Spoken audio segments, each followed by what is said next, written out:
இன்னைக்கு நல்லபடியா கந்த சஷ்டி விரதத்துடைய முதல் நாள் தொடங்கிட்டேன். அபிஷேகத்துக்கு தேவையான பொருள் எல்லாமே எடுத்து வச்சுக்கிட்டேன். 5 பொருளால தான் அபிஷேகம் பண்ணிக்க போறேன். பால், தயிர், மஞ்சள், அதுக்கப்புறம் தேன், விபூதிய வச்சு தான் வந்துட்டு அபிஷேகம் முடிச்சுக்கிட்டேன். 5 பொருளால நல்லபடியா அபிஷேகம் பண்ணிட்டு, அதுக்கப்புறம் வந்துட்டு சாமிக்கு முன்னாடி தீப தூப ஆராதனை எல்லாமே காட்டிக்கிட்டேன்.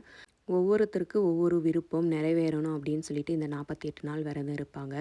சிலர் வந்துட்டு 21 நாள் இருப்பாங்க. சிலர் வந்துட்டு 18 நாள் இருப்பாங்க. சிலர் வந்துட்டு கடைசி 6 நாள், அதுக்கப்புறம் மறுநாள் திருக்கல்யாணம் இருக்கு. அதுக்கப்புறம் விரதம் முடிச்சுக்கிறவங்களும் இருக்காங்க. ஒவ்வொருத்தருடைய வேண்டுதலை பொறுத்து தான் விரதம் இருப்பாங்க. நான் எப்படி விரதம் இருப்பேன் அப்படின்னா, காலையில சாமிக்கு வந்துட்டு விளக்கேத்துற வரைக்கும் சாப்பிட மாட்டேன். அதாவது பிரேக்ஃபாஸ்ட் வந்துட்டு கம்ப்ளீட்டாக ஸ்கிப் பண்ணிடுவேன்.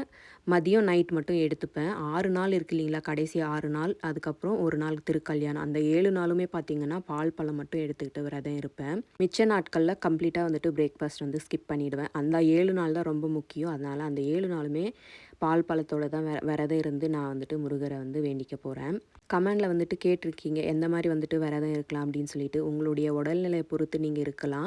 சிலருக்கு வந்துட்டு டேப்லெட்ஸ் எடுப்பாங்க, இருக்க முடியாது. சிலருக்கு வந்துட்டு ஹெல்த் இஷ்யூஸ் நெறையவே இருக்கும். உங்க ஹெல்த்தை பொறுத்து நீங்க வந்துட்டு விரதம் இருக்கலாம். இப்படி தான் இருக்கணும், சாப்பிடாம இருக்கணும் அப்படின்றதெல்லாம் கிடையாது. உங்க உடம்புக்கு எப்படி ஏத்த மாரி விரதம் இருக்கணும்னு நினைக்கிறீங்களோ, நீங்க அந்த மாரி இருங்க. தப்பு ஒண்ணும் கிடையாது.